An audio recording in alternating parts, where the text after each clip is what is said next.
International Physics Olympiad year 1984 IPHO. Problem number 3. Electrical filter. An electronic frequency filter consists of 4 components coupled as in the upper figure. The impedance of the source can be neglected and the impedance of the load can be taken as infinite. The filter should be such that the voltage ratio U out over U in has a frequency dependence shown in the lower, where U in is the input voltage and U out is the output voltage. At a frequency F0, the phase lag between the two voltages is 0. In order to build the filter, you can choose from the following components: 2 resistors 10 kilo ohm, 2 capacitors 10 nanofarad, 2 solenoids 160 millihenry, iron free and with a negligible resistance. Construct by combining 4 of these components a filter that fulfills the stated conditions. Determine the frequency F0 and the ratio U out over U in at this frequency for as many component combinations as possible.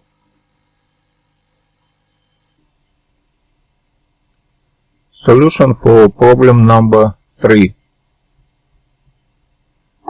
If output disconnected, we have 4 different reactants connected like this. Z1 connected in series with a parallel connection of Z3 and series connection Z2 and Z4, and in common case for any of this we have full reactance of this input equal this formula. It means that total current will be this one, and if we want to analyze what happened to output potential difference, we need to figure what is the potential difference on reactance Z2.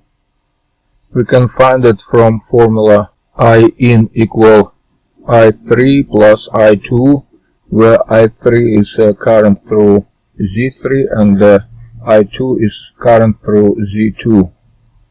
This could be found from formula I2 equal I in multiplied by this coefficient. And finally we have formula that U2 equal this one. So we need to find configurations for which U2 equal 0 for 0 frequency or infinite frequency for this formula, which is quite complicated. So we need to analyze many different configurations. Altogether there will be 36 such configurations, but let's start with simple configurations like this one. Suppose that we have 2 different elements like Y2 and Y1, and let's take Y2, that's resistors, and Y1 is the capacitors or solenoids. It doesn't matter if it's capacitor or solenoid because they react oppositely for high frequency and low frequency. We can just exchange them because capacitors have infinite resistance for 0 frequency and 0 resistance for high frequency, and solenoids behave opposite way. So it means that we can choose any of them. The only thing that Y1 is completely reactive resistance and Y2 is completely active resistance. Let's see what happens if we have 0 resistance for Y1. It means that potential of this point equal to potential of this point. It means that U out equal U in, and this is what we do need. In case of Y1 equal infinity, there will be no current in this branch. It means that this upper branch and lower branch disconnected. So it means that there are no current at all in any of points, and it means that U out again equal U in, which is good again for our research. Other way, we can take Y2 as a completely reactive resistance, like two capacitors or two solenoids, and the Y1 are resistors. So in that case, for zero resistance for Y2, again we have connection between U this point and this point, and U out equal U in, and for infinite resistance there are no current through resistor Y1, and again we have connection of this point and this point through this resistance, and there are no current. So it means that again Uy equal U in. And the last case is when we have Y2 are solenoids and Y1 are capacitors or backward. In case of zero resistance for Y2 and the infinite resistance for I1, again we have U out equal U in, and backward for infinite resistance here we have zero current here, and zero resistance here we have again U out equal U in. So it means that all six possibilities are good for us in symmetrical cases. Let's count it mathematically what happened. Suppose that resistance for Y2 equal A and the resistance for Y1 equal B.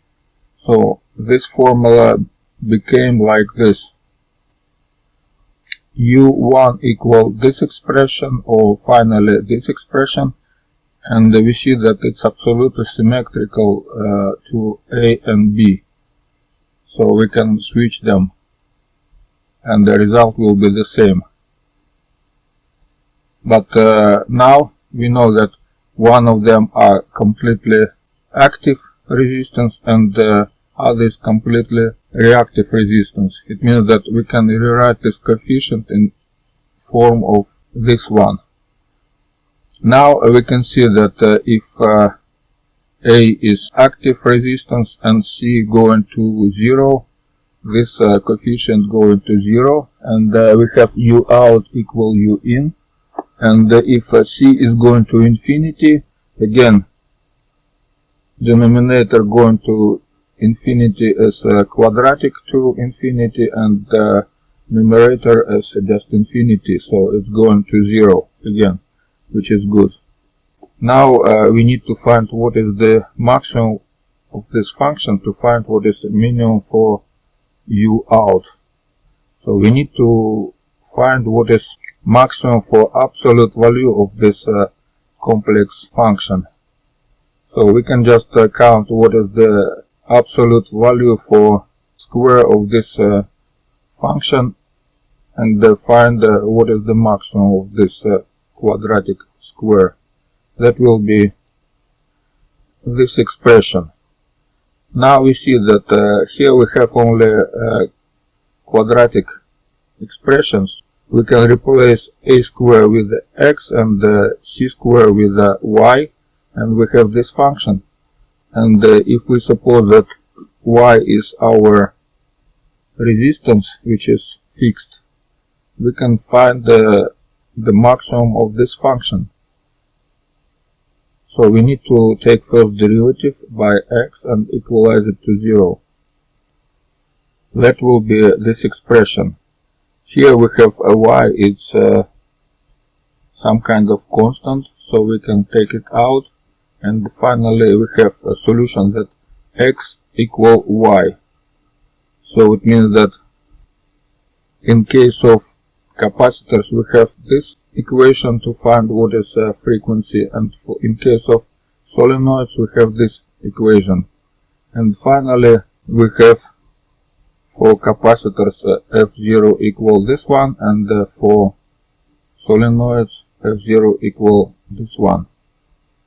And to find what is the relation between U out and U in, we can just find what is this expression for this coefficient when A equal JB.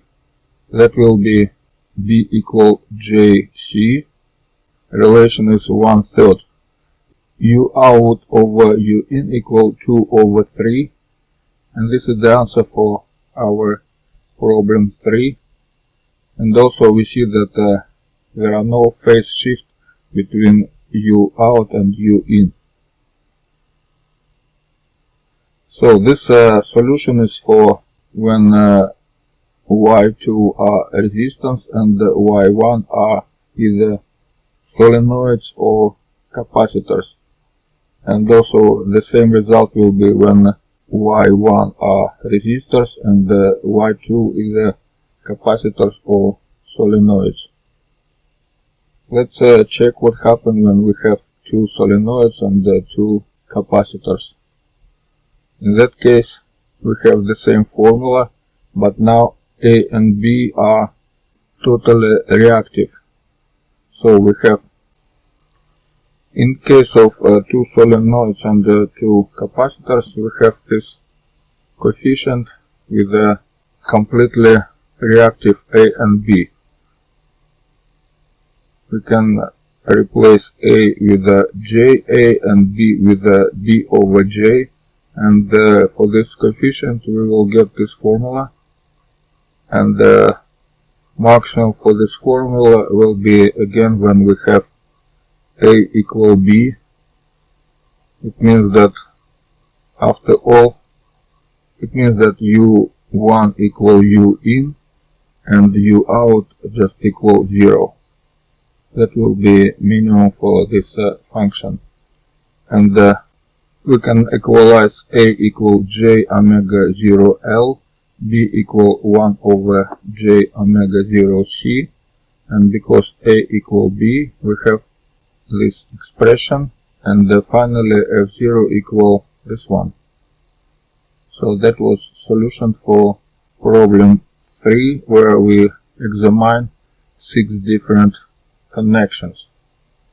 Other connections, when two of them have the same element, like two resistors or two capacitors or two solenoids, and two other are different, you can analyze yourself, taking in account that one of this resistance could have 0 resistance in one case and infinite resistance in other case.